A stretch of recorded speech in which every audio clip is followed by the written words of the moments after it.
સમાચાર રાજકોટમાંથી મળી રહ્યા છે કે જ્યાં ઇકો કારમાં 40 મુસાફરોનો વિડીયો વાયરલ થયો। ગોંડલ દેડીના હાઈવે પર જઈ રહેલી ઇકો કારમાં 40 લોકોને બેસાડ્યા। ઇકો કાર ઉપર બાળકો સહિત 18 થી 20 લોકોને બેસાડ્યા। એ વિડીયો અમે તમને બતાવી રહ્યા છે કે વારંવાર આ પ્રકારની જોખમી સવારી કરવામાં આવે છે, લોકોના જીવ જોખમમાં મૂકવામાં આવે છે। કારની અંદર પણ 20 લોકોને ઠાંસીને ભરવામાં આવ્યા। એ વિડીયો અમે તમને બતાવી રહ્યા છે। જો કે એવી પણ વિગત છે કે કારમાં સવાર તમામ મૂળ મધ્યપ્રદેશના વતની હોવાની માહિતી છે। ઇકો કારમાં જોખમી સવારીને લઈને હવે અનેકો સવાલ પણ ઊભા થાય છે।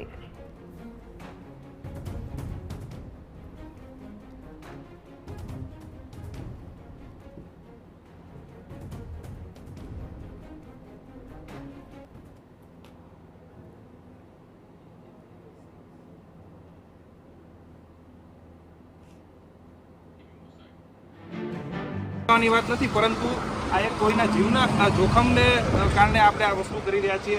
કેને પૂછીને આ નિયમ છે ના પાડે એ તો બરાબર છે, ના પાડે તો ઘણા બધા ઘરના છે। આટલા બધા એક પરિવારમાં આટલા બધા લોકો છે, એક જ ગામના ફળિયામાં। ક્યાં ગામના છો તમે? એમપી થી? આ ક્યાંથી તમે આટલા બધા લોકો બેસીને આવો છો? એટલે આટલા બધા લોકોને ક્યાંથી બેસાડીને આવ્યા અને ક્યાં જવું છો? ક્યાં? તો 20 લોકોને ઉપર બેસાડવામાં આવ્યા, જેમાં કેટલાક સગીર હતા અને 20 લોકોને નીચે બેસાડવામાં આવ્યા। એમ કરીને આ ઇકો કારમાં ઠાંસીને 40 લોકોને બેસાડવામાં આવ્યા। આજે વિડીયો સામે આવ્યો છે ગોંડલ દેડીના હાઈવે પરનો છે કે જ્યાં ઇકો કારમાં 40 લોકોને બેસાડવામાં આવ્યા। તમને જણાવી દઈએ કે કારની અંદર પણ 20 લોકોને ઠાંસીને ભરવામાં આવ્યા।